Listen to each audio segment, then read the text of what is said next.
2023च्या मंत्रिमंडळ आता बैठकीत विसर्जन मिरवणूक सोहळ्याला सुरुवात होतीये।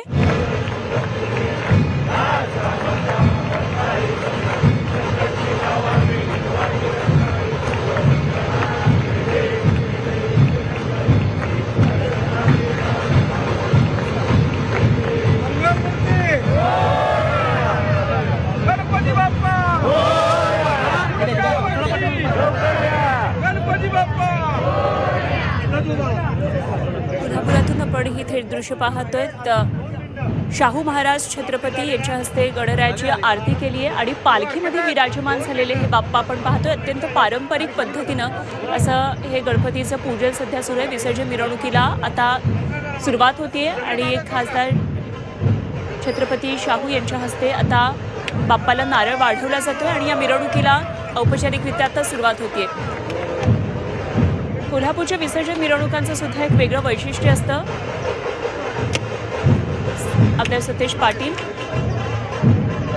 अनेक मान्यवर आता विसर्जन मिरवणुकीच्या या सोहळ्यामध्ये सहभागी होतात आणि त्याची थेट दृश्य आपण कोल्हापुरातून पाहतोय। ढोल ताशांचा गजर आहेच, मात्र अत्यंत पारंपरिक पद्धतीनं हे सगळं पूजन सुरू आहे।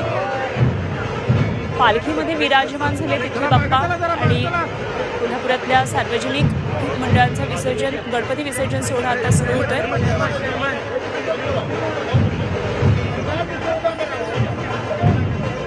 आणि लहान मुलांपासून ते अगदी अबालवृद्ध सगळेच जण या मिरवणुकीमध्ये सहभागी झालेले आहेत। कोल्हापुरामध्ये सुद्धा आता काही वेळामध्ये या मिरवणुकांना सुरुवात झाल्यानंतर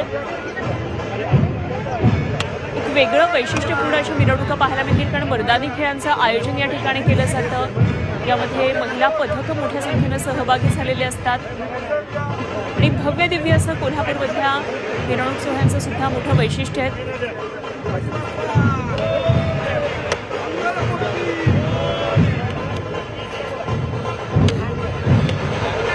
तर सर्व शहरांमध्ये काही मानाचे गणपती असतात, अशा गणपतींपासून या विसर्जन मिरवणुकीच्या सोहळ्याला सुरुवात होते।